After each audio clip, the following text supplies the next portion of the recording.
섹스피어가 이런 말을 했습니다. 사람이 훌륭한 사람이 되는 길이 몇 가지가 있다. 훌륭한 사람, 위인, 훌륭한 사람이 되는 몇 가지 길이 있는데, 첫째는 훌륭한 사람이 되는 길, 첫 번째는 뭐냐면 그거 어쩔 수가 없는 게 있다. 타고난 게 있다. 타고난 게.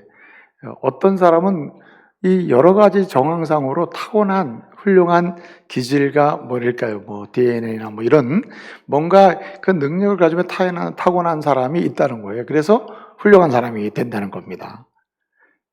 이거는 우리랑 좀 해당이 안 되는 것 같아요. 근데 또 훌륭하게 되는 길이 있다. 훌륭한 사람이 되는 길은 뭐냐면 열심히 노력해서 훌륭한 사람이 되는 경우가 있다. 근데 정말 중요한 게 또 한 가지 있다는 거예요. 이 마지막 세 번째는 뭐냐면은 한마디로 누군가에 의해서 약간 강요된다랄까요? 강요되어서 훌륭한 사람이 되는 사람이 있다.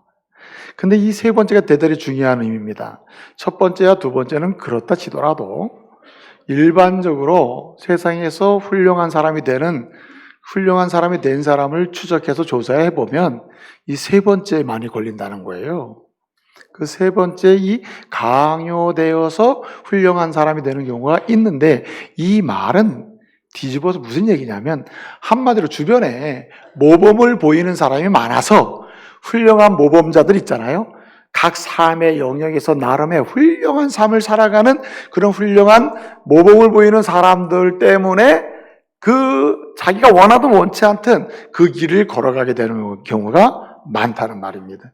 그래서 세상에 존재하는 훌륭한 위인들, 예컨대 각 영역별로라든지 어떤 특정한 어떤 주제 속에서라든지 이렇게 훌륭한 사람으로 이렇게 이야기가 되고 회자되면서 영향력을 발휘하는 사람들을 보면은 알고 보게 되면 그에게 모범을 보이고 본보기가 된 주변에 이런 사람들이 많은 경우가 대부분이라는 거예요.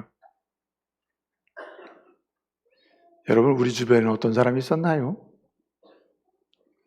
여러분 따라하세요. 내가 이 정도로 예수 믿고 은혜 받고 사는 것은 다 믿음의 조상들 때문이다. 여러분 주변에 믿음의 사람들의 본보기가 있었기 때문에 믿음의 사람이 되고 영적 성숙한 사람이 된 줄 믿으시기 바랍니다. 그래서 오늘 말씀의 요지는 한마디로 뭐냐면, 오늘 이 시대는 단순히 믿음의 사람이 믿음을 계승하는 사람이 되어야 되겠다. 믿음을 전달해주는 수준이 아니라 이 믿음이 어떤 믿음? 성숙한 믿음. 어떤 믿음? 능력 있는 믿음. 어떤 믿음? 하나님의 역사를 보는 믿음. 이런 믿음을 전수하는 성도가 되어야 한다는 말입니다. 그 방법이 무엇입니까? 모범이라는 거예요. 모범. 본보기를 통해서 본을 보임으로써 내 자녀에게 현재 내가 영적으로 성숙해지고 있는 이 믿음을 전수할 수가 있다는 말입니다. 하나님을 높이는 믿음, 그 하나님을 높이는 믿음으로 세상을 축복하는 믿음, 이 믿음을 어떻게 전수할 수 있을까? 내 자녀에게, 함께하는 이웃들에게, 함께하는 연약한 성도들에게 이 큰 믿음, 능력 있는 믿음, 헌신하는 믿음, 은혜 받는 믿음, 은혜를 나누는 믿음을 어떻게 전수할 수 있을까?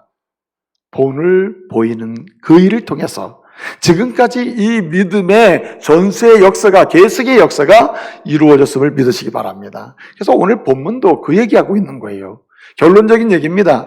우리의 영적 성숙을, 우리의 성장하는 믿음을 우리만 영적으로 성장하고 있다는 것에 만족하지 아니하고 우리 개개인의 차원에서만 영적으로 성숙함을 기뻐하면서 영적 성숙을 도모하는 수준에 머물지 말고 이제는 우리의 자녀들, 함께하는 사람들, 함께하는 성도들, 연약한 성도들, 그리고 세상을 향해서 이 영적 성숙을 전수하고 강한 믿음을 전수하고 힘 있는 믿음을 전수하고 하나님의 역사를 보는 믿음을 전수하는 성도가 되어야 할 줄로 믿습니다.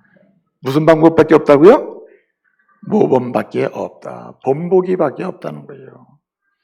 여러분, 오늘 우리가 10장 말씀을 읽었습니다. 10장 1절부터 27절 보니까 계속 사람들의 이름만 나오는 거예요. 그래서 우리 목사님이 이 말씀을 성경 봉독을 하고 난 뒤에 평상시 같으면 끝날 때 아멘을 많이 하는데 오늘은 이름만 나오니까 무슨 소리인지 모르니까 그냥 아멘을 안 하셔. 네? 요지는 이렇습니다. 오늘 1절부터 27절까지는 여기 사람들의 이름이 약 한 84명 정도 나와요. 84명 정도. 이게 정치 지도자로서 1절에 보면 느헤미야와 시드기야라고 하는 정치 지도자입니다. 이 사람들은 그 시대의 정치적인 인물이에요. 정치를 해나가는 인물, 대표적인 인물입니다. 정치 지도자가 2명이 나오고, 오늘 2절부터 8절까지를 보게 되면 여기 제사장들의 이름이 나와요. 17명 정도 나옵니다. 21명 정도 나와요. 그리고 레인들이 나와요. 또 그 다음에 오늘 여기 14절부터 보게 되면 어떤 지역 가문의 우두머리 방백들의 이름이 쭉 나옵니다. 총합 27절까지 84명이 나와요. 그럼 이들이 어떤 사람이냐? 한마디로 이야기하면은 믿음을 회복하고, 그리고 이 믿음이 회복한 상태에 머무는 게 아니라 이 믿음이 성장해야 되는구나. 영적 성숙을 도모해야 되겠구나. 그래서 영적 성숙을 막 도모하면서 은혜를 받아요. 은혜를 받을 뿐만 아니라 이렇게 영적으로 성숙한 믿음을 뭐하기까지 전수하는 사람들이 바로 이들이었다. 뭘 통하여? 모범을 통하여. 여러분, 우리가 지금 느헤미야를 공부하고 있잖아요. 느헤미야 말씀을 묵상하고 있잖아요. 느헤미야 말씀은 이제 바벨론 포로 생활을 마치고 1차로 스룹바벨 강가 귀환한 사람들이 이제 성전을 건축하고, 2차로 에스라와 함께 들어온 사람이 말씀의 갱신을 하고 신앙의 갱신을 하고, 그 다음에 3차로 느헤미야와 함께 들어온 사람들이 이제 예루살렘 성을 건축한 다음에, 그러니까 성전 건축됐어요. 마음도 이제 잘해봐야죠. 마음을 먹었어요. 그리고 예루살렘 성벽도 건축이 됐어요. 그리고 나니까 우리에게 필요한 게 뭡니까? 믿음밖에 없다. 믿음. 예? 성전이 건축되어 삶의 터전인 성이 건축되어, 그러니까 이곳에 살면서 성전을 중심으로 살면서 우리에게 필요한 게 뭐냐? 뭐예요? 믿음이라. 믿음이 필요하라. 전능하신 하나님을 향한 신실한 믿음이 은혜받게 하는 길이요, 신실한 믿음이 역사 속에서 하나님의 사명을 감당하는 길이요, 신실한 믿음이야말로 하나님의 이름으로 세상을 이기는 능력이다. 그 사실을 깨닫고 이들은 믿음의 회복을 소원하게 되죠. 그것이 이제 8장에 나옵니다. 그래서 8장에서는 믿음의 회복을 위하여 하나님 말씀을 붙들고 말씀대로 주의를 성수하고 말씀대로 절기를 지켜요. 말씀대로 나팔절을 지키고 말씀대로 초막절을 지키죠. 그래서 믿음이 회복이 됩니다. 믿음이 회복되면 제일 먼저 주시는 선물이 뭐라 그랬어요? 따라서 희락, 기뻐요. 여러분, 우리 10년 가운데 전능하신 하나님을 믿는 믿음이 자리를 잡게 되면은 일단 감동과 기쁨이 시작됨을 믿으시기 바랍니다. 하나님이 믿음을 주시잖아요. 세상이 막 두렵고 떨리지만은 전능하신 하나님, 그리고 세계의 역사를 주도하시는 그 하나님을 믿는 전능하신 하나님을 향한 믿음이 우리 안에 들어오잖아요. 그럼 일단 안전함이 느껴지기 때문에 기뻐요. 희락이 생겨요. 그리고 어디로 갑니까? 이 믿음 하나 가지고 그냥 살아야 되겠다가 아니고, 이 믿음이 어떻게 되길 원해요? 성장. 주님이 이 믿음 주셨으니까 내가 강한 믿음, 성장하는 믿음, 헌신하는 믿음, 은혜 받는 믿음, 그리고 그 은혜를 받고 은혜를 나누는 믿음, 충성하는 믿음, 축복하는 믿음, 화해하는 믿음, 평화를 만드는 믿음, 정의로운 믿음, 자유를 추구하는 믿음, 하나님의 평화와 사랑을 추구하는 믿음, 이런 아주 성숙한 영적 성숙을 도모하는 자리로 자꾸만 나가게 된단 말이에요. 그래서 제가 이 성전을 건축하고 성벽을 건축하고 난 다음에 사람들이 믿음의 회복을 소망했다. 그래서 절기를 지키고 주의를 지키고, 그래서 8장에서는 믿음을 회복해요. 지난주에 제가 설교했죠. 9장에서 뭐 했다 그랬어요? 각각 이 믿음을 머무는 게 아니라 어떻게 해요? 믿음의 영적 성숙을 위해서 힘쓰고 애쓰게 되었다. 그래서 9장은 영적 성숙을 도모하는 일들을 설명하고 있다 그랬죠. 여러분, 영적 믿음이 자라도록 하는 영적 성숙, 믿음이 점점 자라게 하는 영적 성숙을 이루는 방법이 크게 2가지가 있다 그랬죠. 무엇입니까? 자아크, 부르짖는 거. 바라크, 뭐 하는 거예요? 찬송하는 거. 그래서 주님께 부르짖어 기도하고, 또 주님이 주시는 감동으로 주님을 찬송하고 경배하면서 기도하고, 기도하면서 찬양하고, 이러는 가운데 우리의 영적 성장은 쑥쑥 자라게 된다.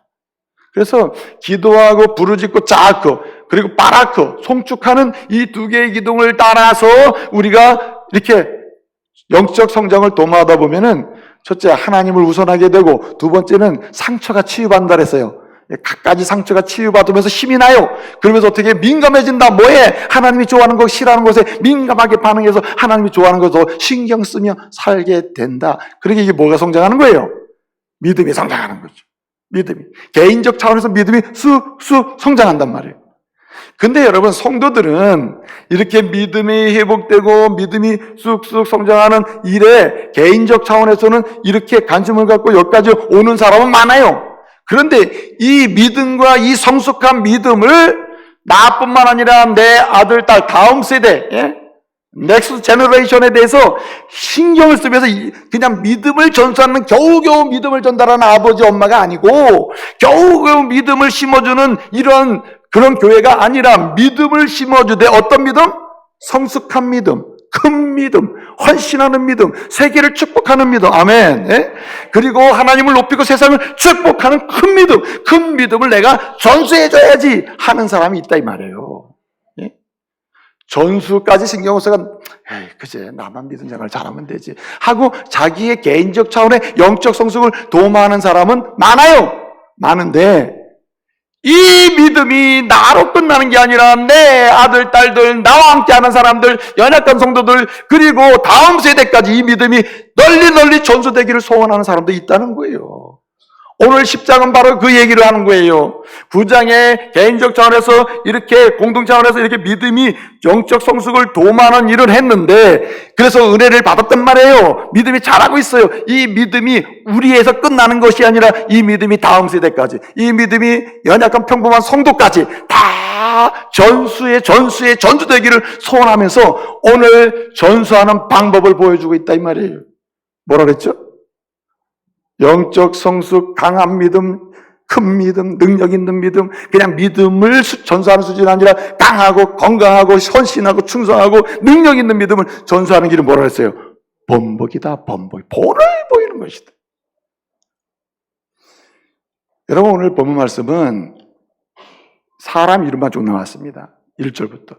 근데 본래 이제 히브리 원문 성경을 보면 9장 38절이 10장의 프리페이스예요. 머릿말이에요. 머릿말. 9장 38절 우리가 읽진 않았는데, 이 모든 일로 말미암아 이들이 뭐 했다 그랬어요? 이들이 이제 견고한 언약을 세워 뭐하고? 기록하고. 그리고 뭐라 그랬습니까? 거기 보면은 방백들과 레인들과 제사장들이 다 뭐 했다 그랬어요? 38절 임봉하나이다 라고 임봉했다. 그리고 10장 1절을 보게 되면 이 임봉한 사람들의 이름은 이러하니 하면서 느헤미야, 시드기야, 쭉 스가랴 2절에 보면 쭉 해서 84명의 이름이 기록되는 것입니다. 그러니까 38절이 9장 38절이 뭐 하냐면 모범을 보인 내용이에요. 어떻게 모범을 보여서 이들은 그들이 성숙한 믿음, 잘하는 믿음, 능력 있는 믿음을 전수하고 있는가? 모범을 보이는데 어떤 모범이냐? 오늘 여기 말씀을 이렇게 얘기하고 있어요. 견고한 언약을 세워 뭐하고? 기록하고. 그리고 뭐 했다 그랬어요? 오늘 말씀 보게 되면 방백들과 레인들과 제사장들이 다 임봉했다. 그렇게 해서 이 믿음이 전수된다는 뜻입니다. 여러분, 오늘 본문에 4개의 동사가 나와요. 굉장히 중요한 동사인데 이들이 모범을 보인 게 4가지 동사를 통해서 설명이 돼요. 첫째는 오늘 견고한 언약을 세웠다 그랬어요. 9장 38절에 견고한이라는 말이, 이 견고하다는 말이 동사로 아만이라는 뜻이에요. 아만. 아만은 뭐냐면 믿는다는 뜻이요. 나는 믿는다 할 때 아만, 믿는다, 믿습니다 할 때 아만이에요. 그래서 이 견고하다는 것은, 견고한 언약을 세웠다는 말은 내가 믿음으로, 강한 믿음으로 이 언약을 세웠다는 뜻이에요. 그러면 누굴 믿는 거죠? 누굴 믿는 거예요? 담임 목사 믿는 거예요? 오늘 믿는 게 뭐냐면 내가 나는 믿습니다 할 때 하나님을 믿는 거예요. 어떤 하나님 믿는 거죠? 제가 이제 신앙에 관한 설명을 드리죠. 만드신 하나님, 함께 하신 하나님, 내 집을 대신 져주신 하나님, 끝까지 나를 책임져 주신 하나님을 믿는다. 만드신 하나님, 창조 신앙, 함께 하신 하나님, 임마누엘 신앙, 내 집을 대신 져주시는 하나님, 십자가 신앙. 끝까지 나를 책임지신 하나님, 재림 신앙, 부활 신앙. 어떤 이 신앙인데 이 신앙을 네 가지 이렇게 설명을 드리잖아요. 근데 이렇게 만드시고 함께 하시고 짐을 져주시고 끝까지 책임진다. 이 한마디로 얘기하면 뭐죠? 하나님 나를 뭐 하신다는 거죠? 한마디로 얘기하면 따라서 사랑한다. 하나님이 날 사랑한다는 거예요.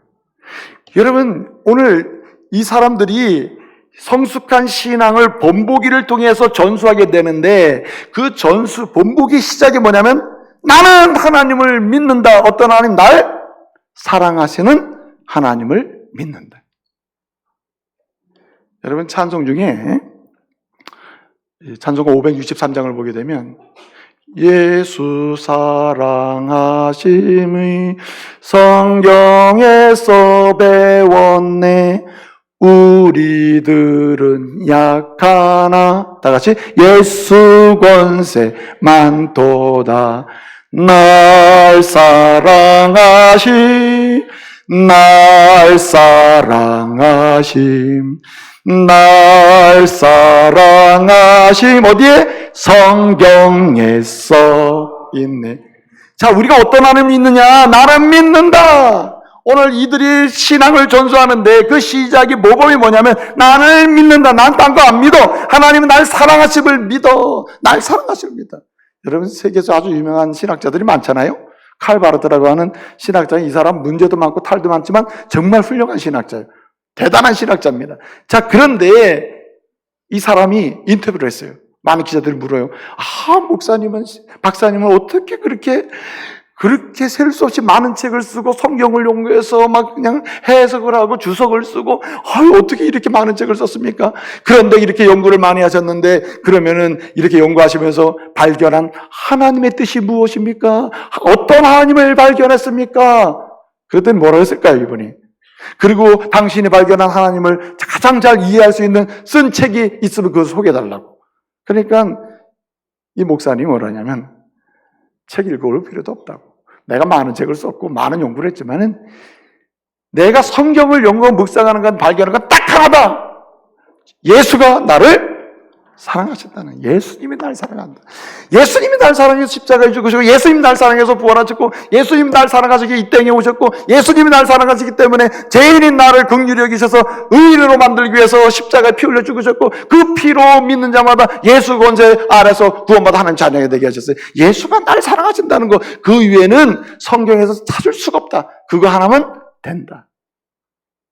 여러분, 그래서 이들이 뭐라냐면은 예수님이 날 사랑한다, 하나님이 날 사랑한다는 사실을 나는 뭐한다? 믿는다.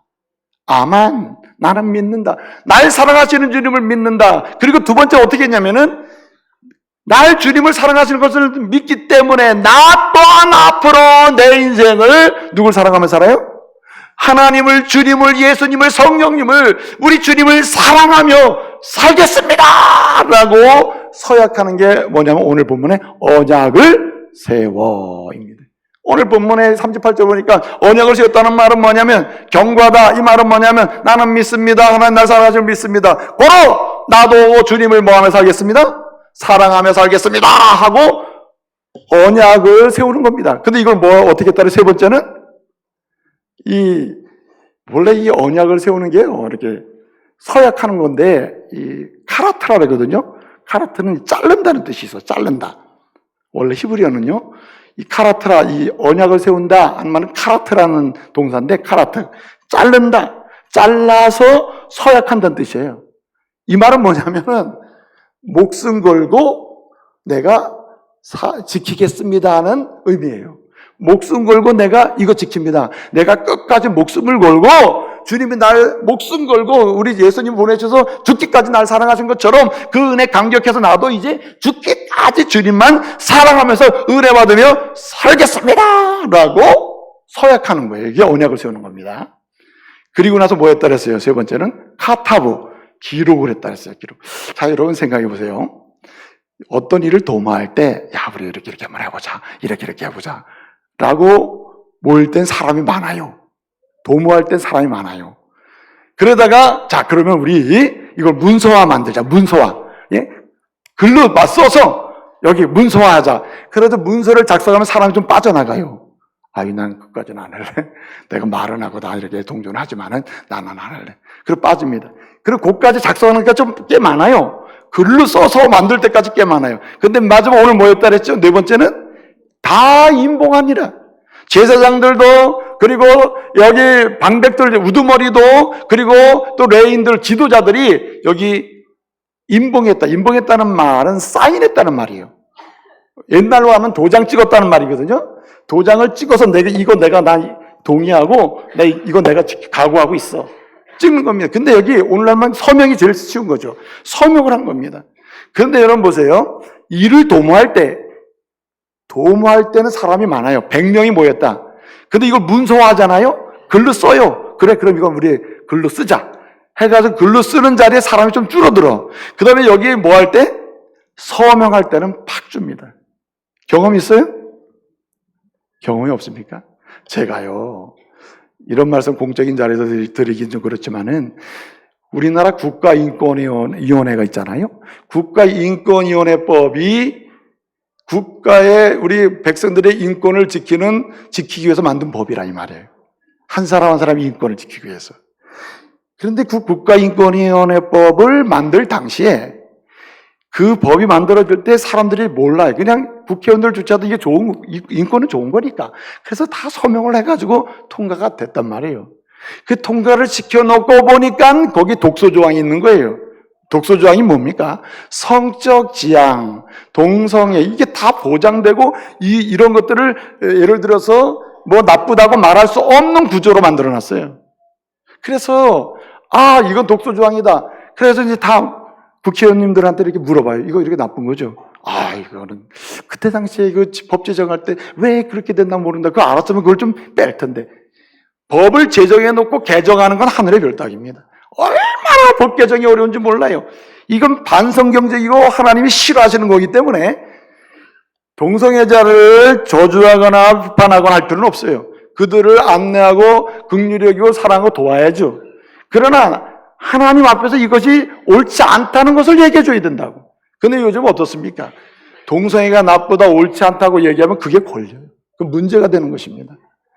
그래서 여러분, 제가 언젠가도 말씀드렸지만 우리나라가 15세에서 24세 미만의 그 사이에 지금 에이즈가 최근 몇 년 사이에 급증한 나라입니다. 우리나라가. 세계적으로는 에이즈가 잡혀가고 있어요. 근데 우리나라는 그 사이에 아이들이 청소년 아닙니까? 웬 청소년에서 에이즈가 급증하냐 말이에요. 근데 여러분, 보건소를 통해서 나오는 통계는 누가 내가 동성애했다고 합니까? 아니죠. 그러나 의사 선생님들 통해서 상담하고 하면서 치유받으면서 하는 것이 더 정보가 정확하잖아요. 의사들을 통해서 나온 통계로는 동성애자를 통해서 이렇게 에이즈가 걸리고 진행되고 있다. 이런 통계가 나오고 있어, 우리나라에. 그런데 공적인 자리에서 이 동성애 때문에 이런 교육이 이런 문제가 되니 동성애 조심하라. 이렇게 가르칠 수가 없는 구조가 되어 있다 이 말이죠. 찬성하는 것도 만들어놨으면 반대하는 것도 만들어야 된다. 허용을 둘 다 해야 된다는 거죠. 그래서 성경제로 이거 없애라, 바꿔라 이게 아니고 찬성도 할 수 있다면 반대도 하게 만들어라 이거예요. 법을. 그래서 객관적으로 법을 만들어서 우리나라를 건강한 나라로 만들어야 된다. 이래가지고 이제 한마디로 법 개정안을 이제 이거를 하기 위해서 전국 대표자의 목사님들이 힘쓰고 또 크리스찬 국회의원들이 있거든요. 해가지고 이제 이걸 해서 40명의 국회의원들이 서명을 했습니다. 근데 서명을 국회의원 40명을 했는데 서명하기 전에 우리 국회의원님 어떻게 생각하십니까? 이거 개정해야죠. 개정해야 되겠다는 사람은 많겠어요, 적겠어요? 무지개수로 많습니다. 예수 믿는다는 사람 치고 안 된다는 사람 없어요. 그럼에도 불구하고 막상 법안이 만들어지고 자 그러면 서명하시오. 한 몇 명? 40명이 40명. 그 40명 했다가도 모 정당에 속한 두 사람은 정당에서 난리가 났어. 우리 정강정책에 어긋나니까 저 사람 징계해야 된다, 잘라야 된다, 뭐 별 얘기 다 나왔어요. 겁을 드시고 신실한 크리스찬도 겁을 먹고 그냥 나 이로 빼달라고. 그래가지고 냈던 법안 발의안을 취소했다니까요. 그래서 다시 했어요. 그랬더니 46명이 서명을 했습니다. 근데 여러분 잘 들어보세요. 국회의원께서 이렇게 얘기합니다. 이렇게 개별적으로 만나보면은 이게 본회의에 넘어가잖아요. 본회의에 넘어가서 무기명 투표로 이것을 본회의에서 이게 투표가 되면은 그때 내가 개정안 찬성하겠다고. 무기명으로 하면. 그러면 전자투표하면 안 하겠다는 거 아니에요. 이름이 밝혀지니까. 자, 그러니까 제가 뭘 말씀드리려고 하냐면은 생각해 보세요. 도모할 때는 100명, 예를 들어 보는 겁니다. 100명이라면은 문서화 만들 때는 60명, 서명할 때는 30명도 안 남아. 오늘 본문의 얘기가 그 얘기예요. 여러분 개인적으로 신앙 성장이 있고 주님을 사모하는 마음이 있고 그래서 믿음이 쑥쑥 커서 너무나 기쁨이고 감격이 있어요. 그 말씀대로 살아야지, 은혜 받아서 살아야지 됐는데 이 믿음을 나만이 아니라 우리 가정의 믿음으로 그리고 우리 자녀의 믿음으로 그래서 은혜 받고 살게 만들어야지 전수를 하려고 할 때는 여긴 굉장한 모범이 따라가야 돼요. 본보기. 그 본보기의 내용의 핵심은 뭐냐면 서명이라는 거예요. 서명. 여러분 서명을 할 때는 떨리죠. 여러분 제가 언젠가도 말씀드렸습니다. 모 교회에서 이제 교회 건축을 하기 위해서 건축헌금 기도하는데 건축헌금을 하고 그래서 상당 부분 잘 준비가 됐어요. 일부를 이제 장기 대출을 받아가지고 이렇게 하기로 했는데 장로님들이 여기 사인을 해야 되거든. 장로님들이 전원 사인을 해서 사인 낸다는 말은 부족하고 문제가 있을 때 누가 짐을 지는 거죠? 장로님이 내가 짐을 지겠어 하고 사인을 하는 거예요. 근데 여러분 막상 다 집지다 우리 하나님의 은혜입니다 하고 막 다 헌금도 하고 다 준비가 됐어. 이제 막판 일부의 대출을 받아가지고 이 진행하면 되는데 장로님들이 뭐 했어요? 여기 사인을 하셔야 됩니다. 반은 사인하고 반은 안 해. 그래서 건축을 못했다는 얘기예요. 왜 그래요? 왜 사인? 여러분 말할 때 도움할 때까지는 다 달라요. 그러나 사인으로 들어가면 사람이 달라요. 여기 사인이라는 게 대단히 중요한 의미를 띠는 거예요. 이 사인은 뭐냐면 한마디로 살아있는 본보기예요. 살아있는 본보기. 살아있는 모범이에요. 헌신, 희생, 강력한 믿음. 이걸 보여주는 게 사인이에요. 사인. 그래서 여러분 앞에 사인 받으라고 내가 내밀진 않아요. 여러분 생각해 보세요. 우리는 문서화된 종이에다 사인할 일은 여러분 평생에 없을 겁니다. 그러나 우리는 마음의 신비에 주님을 믿는 믿음의 은혜를 감사하고 그 말씀을 새기면서 주님 내 마음의 신비에 영적 신비에다가 내가 사인을 하고 이제는 죽으면 죽으리다 오직 하나님께서 원하시는 인생을 살겠습니다. 그렇게 사인을 하고 모범을 보며 신앙의 본보기로 나갈 때 여러분의 살아있는 믿음, 힘있는 믿음, 은혜 받는 믿음, 축복을 받는 믿음, 세계를 변화시키는 믿음이 우리 자녀들과 다음 세대에 전수될 줄로 믿으시기 바랍니다. 이게 대단히 중요하다는 말이에요. 저는 이번에 아주 제가 강원도 기독교연합회 뭐죠? 아직도 모르시나 본데. 내가 강원도 기독교연합회 회장님입니다. 회장님. 강기총 회장님. 그래서 2.1절 요즘에 쫓아다니고 많이 일을 해요. 해보니까 참 수고가 많더라고 회장님들이. 그래서 내가 회장 안 하기 전에는 이분들 그냥 놀러 다니나 보다 그랬는데 그게 아니더라고. 얼마나 희생을 하고 헌신하는지 몰라요.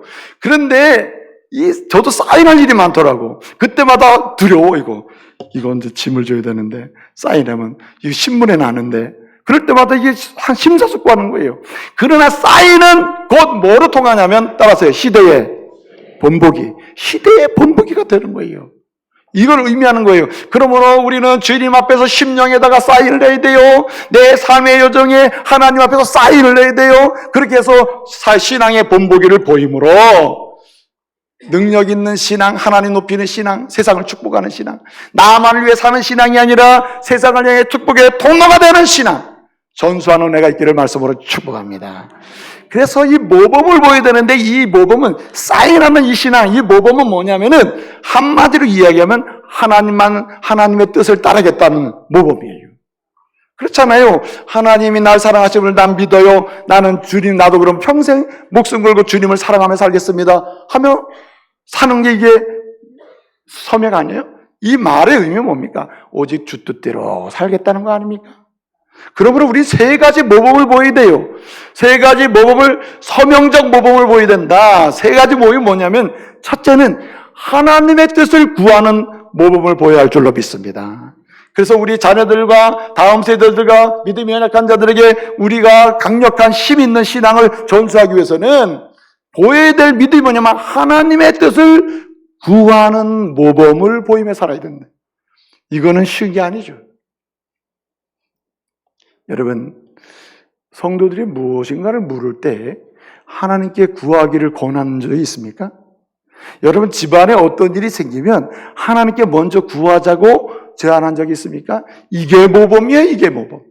여러분, 강력히 살아있는 믿음, 그리고 힘 있는 믿음, 은혜 받는 믿음, 은혜를 받고 축복하는 이런 믿음이 전투되는 과정에 보게 되면 우선적으로 뭐 하는 거냐? 때마다 씨마다 하나님께 뭐 하자? 구하자. 하나님께 구하자. 하나님께 구하는 그러한 믿음의 모범을 보여야 된다는 거예요.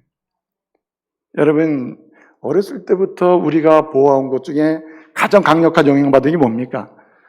요즘도 우리 교회 보면은 새벽기도, 새벽을 깨우는 믿음의 종들이 많아요. 일부, 이부 아주 많이 오시잖아요. 새벽을 깨우는 종들이. 자, 그들이 뭘 통해서 배웠어요? 그냥 어느 날 그냥 갑자기 새벽기도 하고 싶다 이렇게 됩니까? 여러분, 믿음의 조상들이 우리에게 계속 보여준 게 뭐냐면 민족이 사는 길, 가문이 사는 길, 우리가 사는 길은 전능하신 하나님께 우리의 모든 이야기를 뭐 하는 것? 구하는 것밖에 없다. 예? 오늘 여기 84명의 지도자들이 나오는 이들의 공통된 특징이 뭐냐면 하나님께 뜻을 구하는 거예요. 주의 뜻이 어디 있습니까? 우리 가정과 가문과, 오늘 가문의 지도자들이거든요. 이들이 가문을 대표하는 이름이거든요. 우리 가문에 나갈 길이 무엇입니까? 하나님의 뜻을 구하는 거예요. 하나님의 뜻을. 어떠한 삶의 여정에서도 우리 전능하신 하나님께 예수 이름으로 구할 때 그 주님의 능력으로 우리에게 주의 뜻이 이루어질 줄 믿으시기 바랍니다. 그래서 하늘에서 주의 뜻이 이루어진 것처럼 땅에서도 주의 뜻이 이루어지는 것. 그거 구하는 자에게 있다. 구하는 자에게. 네?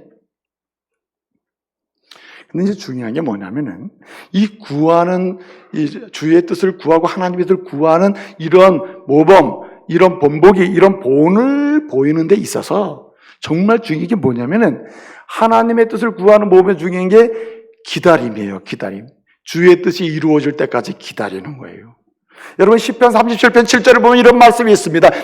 너희는 여호와 앞에 잠잠하고 참아. 따라서 기다리라. 너희는 여호와 앞에 잠잠하고 이 사람 저 사람 이야기 듣지 말고 제발 좀 잠잠하라. 구하면서 잠잠히 기다려와라. 참아 기다리라. 기다리는 곳에 반드시 지금은 악한 자가 형통한 것처럼 보이고 지금은 세상이 뭐 하나님께 구하지 않아도 잘 되는 것처럼 보여도 결국은 하나님의 뜻이 이루어질 것이다. 할렐루야. 구하는데 기다리는 모범을 보여야 돼요. 아, 요즘 기도했는데 왜 안 되는지 몰라. 응답도 없어. 하나 많아야. 네? 그게 아니고 주님께서 기다리란다. 참아 기다리자. 참아. 그러면서 지속적으로 주의 뜻을 구하는 거예요. 나를 향한 주의 뜻, 우리 부부를 향한 주의 뜻, 예? 그리고 우리 자녀를 향한 주의 뜻, 우리 가정을 향한 주의 뜻, 주의 뜻을 기다리는 것이에요. 여러분, 할로엘이라고 하는 사람이 그런 얘기를 했어요. 인생이 불행한 사람이 따로 있다. 어떤 사람이 불행하냐? 불행한 사람이 몇 사람인데 그 첫째로 기다리지 못하는 사람이 불행해.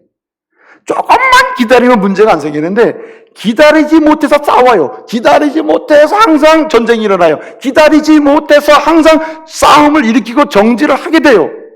할로엘은 말하는 거예요. 인간의 불행은 기다리지 못하는 데다 있다. 그것도 왜 인간이 불행하냐? 기다리지 못할 뿐만 아니라 과도하게 여기저기서 너무 많은 지식을 얻는 데 있다는 거예요. 여러분, 아는 게 병입니다. 아는 게. 모르면 오히려 건강하게 살아요. 예?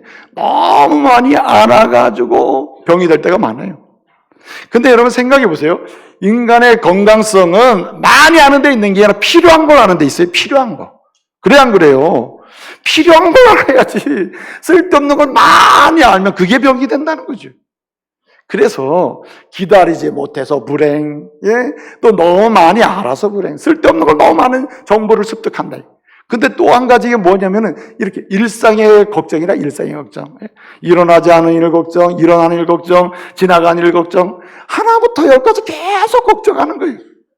그러니 전능하신 하나님께 기도하면서 기도하거나 바로 걱정해. 주여, 새벽기도 끝나고 집에 가서 여보 어떻게 할 때 걱정 죽겠어. 아주 근심 걱정이야. 그러니 믿지 않는 남편이 아니 새벽기도 갔다 와서 걱정을 시작하니 이게 어떻게 되겠어요? 그래서 강력하고 성숙한 그런 믿음의 역사를 전수하는 방법 중에 가장 중요한 모범이 하나님의 뜻을 따라가는 모범을 보여야 되는데, 그 첫째가 바로 하나님께 구하는 모범이요, 구하되 무슨 모범? 기다리는 모범이다. 할렐루야. 여러분, 이스라엘 역사를 보게 되면은 오늘 구절을 보게 되면 막 부르짖거든요. 부르짖을 땐 자기 얘기 먼저 하잖아요. 그런데 신앙이 성숙하면 내 얘기가 끝나요. 누구 얘기 듣기 시작하죠? 하나님의 이야기를 듣기 시작하죠. 하나님의 뜻을. 여기서 성숙한 신앙이 전수가 되기 시작하는, 이 모범이 성숙한 신앙을 전수하게 된다는 거죠. 두 번째 모범은 뭐냐면은, 어떤 본보기를 보여야 되는가? 하나님의 뜻을 따라가는 본을 보여야 되는데, 이 두 번째 모범은 구하는 모범뿐만 아니라 하나님의 뜻을 배우는 모범을 보여야 돼요. 배우는 모범. 하나님의 뜻이라면 하나님의 뜻을 알기를 소원하고 갈망하는 그런 배우는 모범을 보일 때 성숙한 신앙이 함께하는 사람들에게 전수가 돼요. 아, 능력 있는 신앙은 저기서 나오는구나. 그렇게 안다는 거죠. 시편 기자는 이걸 알았습니다. 다윗은 이걸 알았어요. 다윗은 문제도 많고 인악함이 많지만 다윗을 통하여 오늘 우리는 성숙한 신앙, 강력한 큰 믿음의 역사를 전수받고 있어요. 왜 그렇습니까? 그는 하나님의 뜻을 따라가는 모범을 보이는데, 특별히 다윗은 말씀을 배우고 사모하는 모범을 우리에게 보여줬어요. 그래서 여러분, 10편 19편 10절 이하를 보게 되면 다윗은 그런 고백을 하잖아요. 뭐라고 고백합니까? 이렇게 고백합니다. 금 곧 많은 순금보다 따라서 더 사모할 것이며, 더 사모할 것이며, 꿀 곧 송이꿀보다 더 달도다. 무슨 말입니까? 하나님의 말씀을 사모하고 배우는 일은 얼마나 열정적인 이 다윗의 모범을 보였나 모른다. 그렇기 때문에 다윗과 함께하는 사람들이 주변에 이 강력한 신앙이 전수가 되는 거예요. 여러분, 시편 노래를 보면은 다윗의 강력한 신앙이 전수하는 걸 볼 수 있어요. 그 과정이 뭐가 있습니까? 하나님 말씀을 배우는 모범이래. 그 배우는 데는 다윗처럼 본보기 많이 보이는 사람도 없잖아요.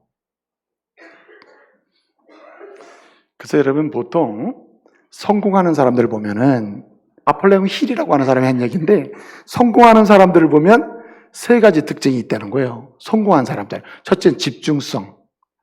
집중한다, 집중. 예? 집중성이 있다. 이것저것 막 계속 찔러보는 사람 절대 성공하지 못한다. 하나에 집중하는 사람. 두 번째는 긍정성. 예? 긍정적인 안목을 가지고 세상을 보는 사람. 예? 희망성을 가지고 보는 사람이 있다 이거예요. 이런 사람이 성공한다는 거예요. 성공한 사람 분석해보면 그렇다는 거죠. 집중하면서 긍정하는 사람. 여러분, 한번 보세요. 저도 이렇게 주변을 보게 되면 부정적이고 비판적이고 정죄하는 사람 치고 성공한 사람 내가 못 봤어요. 항상 비판하다가 자기 자신을 낭망해. 그러니까 여러분, 파지티브 해야 돼요. 네거티브 하면 안 돼요. 하나님의 백성은 세상을 보는 긍정적인 눈을 가져야 돼요. 긍정적인 안목을 가져야 된다 이거죠.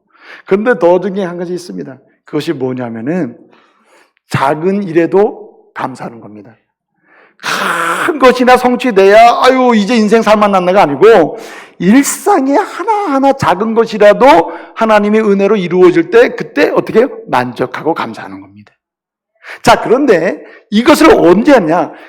하나님의 뜻을 배우려고 하는 가운데 우리에게 다가오는 게 뭐냐면, 하나님이 원하시는 것을 집중하는 은혜도 체험하게 되고, 그리고 하나님의 마음으로 세상을 보니까 긍정적인 마인드가 생겨요. 예? 그 파지티브한 그 퍼스펙티브가 생긴다는 거예요. 그 안목이 생기고 전망이 생겨요. 그런 사람은 누구도 건들 수가 없어요. 그리고 뭐가 생깁니까? 그 가운데 여러분, 하나하나 주님이 이루어지는 것을 보면 감사하게 되죠. 여러분, 이런 은혜가 있기를 바랍니다. 하나님의 뜻을 배우고자 하고 배우는데 열정을 보이고 배우는 모범을 보이고 하는 그 밑에 자라는 자녀들은 굉장히 긍정적인 마인드를 가져요. 예수 안에 있으면 안 될 일이 없을 거야. 여러분, 빌립보서의 고백이 맞아요. 내가 가난해도 난 문제가 되지 않는다. 내가 능력 주시면 내가 문제가 되지 않아. 모든 거 할 수 있다. 그 말이 그게 아니에요. 배우고자 하는 모범, 배우는 모범, 말씀이라면 배우는 모범. 여러분, 메가더 장군 있잖아요. 이 메가더 장군이 전쟁의 영웅 아닙니까? 그리고 미국 역사에서 굉장히 중요한 인물이잖아요. 근데 이 메가다가요, 자기 고백에 센 말이 뭐냐면, 나는 아무리 전시 상황이 복잡하게 막 꼬여도 내가 하나님 말씀을 한 장을 읽지 않고 잠자리에 들 수가 없다는 거예요. 왜냐하면 내 인생의 전쟁은 어떻게 될지, 내 삶의 영적 전쟁은 어떻게 될지, 삶의 여정이 어떻게 될지 하나님의 뜻이 아니고서야 내가 배울 수가 없다. 그러니까 하나님의 뜻을 배우고자 열망하니까 말씀을 읽게 되고 그 뜻을 배우게 되니까 그는 승리하게 된다는 얘기죠. 여러분에게 이런 은혜가 있기를 바랍니다. 네? 사람이 생각해 보세요. 사람이 이 세 종류의 사람만 사랑할 수만 있으면 그 사람은 사랑을 아는 사람이래요. 이게 세네카의 얘기예요. 그 뭐냐? 첫째, 나한테 그냥 나를 막 힘들게 하고 고통을 주고 아프게 하는 사람, 그 사람을 사랑할 수만 있다면. 두 번째, 나를 막 욕하고 비난하고 막 정죄하고 굉장히 미워하는 사람 있잖아요. 이 사람 사랑할 수만 있다면 사랑을 아는 사람이래. 또 하나는 뭐냐면 아예 마음도 열자가 아니고 무시해버리는 사람이 있거든. 나한테 마음도 안 열고 막 무시하는 사람, 이 사람까지 사랑할 수만 있다면 사랑을 아는 사람. 이렇게 사는 사람 손 들어보시기 바랍니다. 힘들죠. 자, 그런데 보세요. 이런 사랑이 가능한 것이 어떻게 되냐?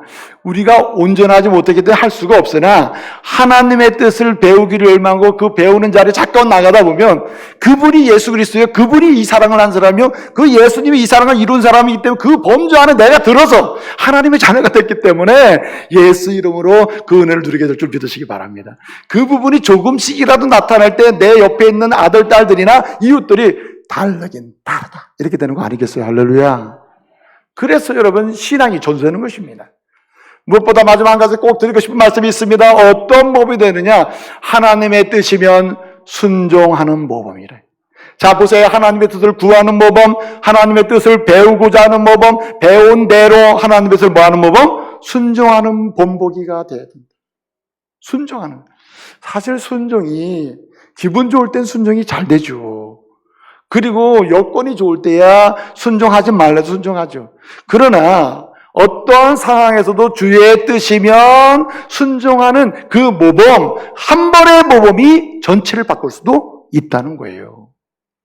여러분, 지금까지 순종을 잘했는데 전체 결정적으로 하나님의 뜻이면 내가 순종하는 모범을 보여야 될 때가 있는데, 한마디로 서명적 모범을 보여야 될 때가 있다. 예?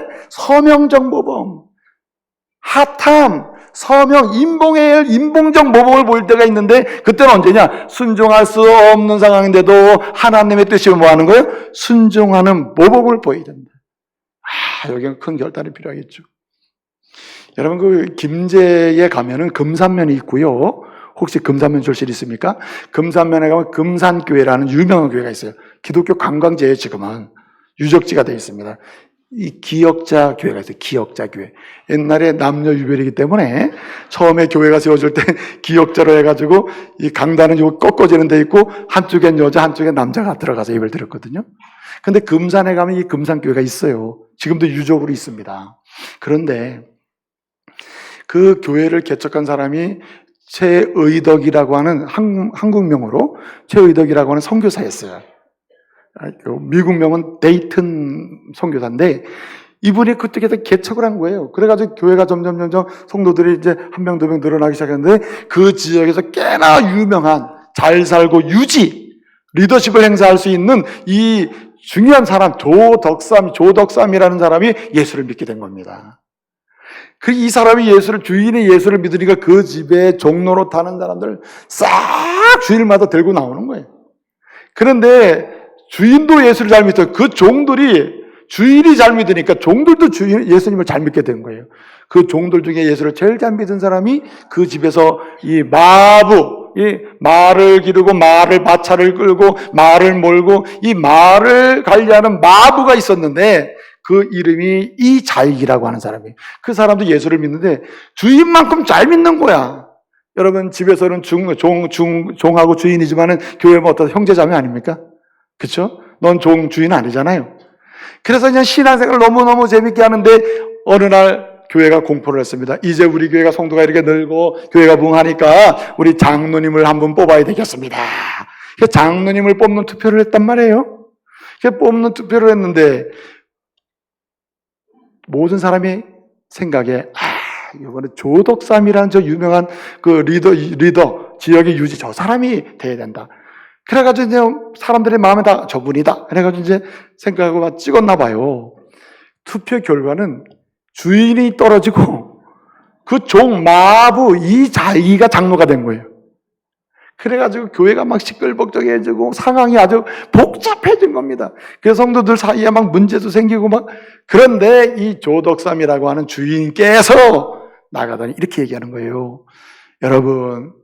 여러분이 생각하기에는 이 못난 내가 장로가 해야 한다고 생각할지 모르지만 사실 또 나도 그런 마음이 없던 것도 아니다 말이에요. 또 나밖에 할 사람 없다 이런 마음도 가질 수도 있겠다. 그러나 하나님의 신비하신 뜻은 누구에게로? 이 자에게로 갔다고. 내 집에서는 마부 종이지만은 이 사람이 이 교회에서 하나님의 뜻대로 뽑혔다고. 그러니 나는 앞으로 이 자익을 장로님으로 잘 모시고 잘 후원해가지고 우리 교회가 부흥하는 데를 헌신하겠습니다 하고 순종을 했다는 거예요. 예? 근데 여러분 어떻게 됐습니까? 이 이자익이라는 분이 장로가 돼서 했는데 나중에는 신학교를 가서 이 사람이 평양신학교. 그래가지고 졸업 맡았어요. 그래가지고 목사가 그 교회 와서 설교를 했는데 주인께서 아멘 아멘 하면서 그 은혜를 받는 거예요. 그 이자익 목사님이 장로회, 우리 교단 장로회, 장로교 총회장을 3번이나 했어요. 3번. 자, 하나님의 뜻이면 도대체 우리가 상황적으로, 상식적으로 안 맞는 게 한두 가지가 나요. 그러나 주의 뜻이면 결정적인 순간에 내가 순종을 하면 내 자녀가 부흥해요. 내가 순종하면 교회가 부흥합니다. 결정적인 순간에 주의 뜻이면 내가 순종하면 그 일로 인해서 힘있고 능력있고 부흥하는 권세 있는 하나님의 은혜 받고 은혜를 저할 수 있는 그 신앙이 여러분 전수될 줄로 믿으시기 바랍니다. 예수 잘 믿어 해가지고 예수 잘 믿는 게 아니에요. 결정적인 순간에 하나님의 뜻대로 뭐 할 때? 순종할 때다. 이런 모범이 있기를 말씀으로 축복합니다.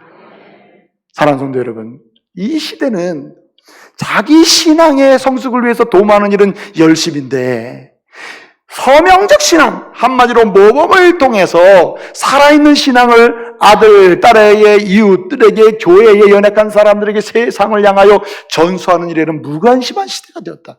그 결과가 어떻게 됐습니까? 이기적 신앙으로 전락한 거예요. 그러므로 저와 여러분이 오늘 84명의 지도자들이 서명적 신앙, 그래서 한마디로 모범적 신앙을 통하여 그들이 살아있는 성숙한 신앙을 전수하고 다음 세대까지 이어지게 한 것처럼 우리 또한 그렇게 쓰임받는 역사가 있기를 말씀으로 축복합니다. 기도하겠습니다. 은혜로우신 아버지 하나님 감사 찬송 영광 돌려드립니다. 주님이 이 시대는 개인주의에 빠져서 자기 개인적 신앙에 집중하며 심지어는 사랑하는 아내나 남편이나 자녀나 아들, 딸이나 그들의 신앙의 성숙과 신앙의 능력을 보는 일에 대해서 무관심할 때가 너무나 많습니다. 하나님의 교회가 연약하고 소외된 성도들의 신앙에 무관심한 적도 많습니다. 주님 원합니다. 이제 참으로 먼저 세움을 입은 사람들, 먼저 예수를 믿은 사람들, 이 시대의 지도자이오니 주님 서명적 모범신앙, 결단의 신앙, 본보기 신앙을 통하여 살아있는 신앙, 힘있는 신앙, 은혜받는 신앙, 은혜를 전하는 신앙의 전수자들이 되게 하여 주시옵소서. 예수님의 이름으로 기도합니다. 아멘. 아멘.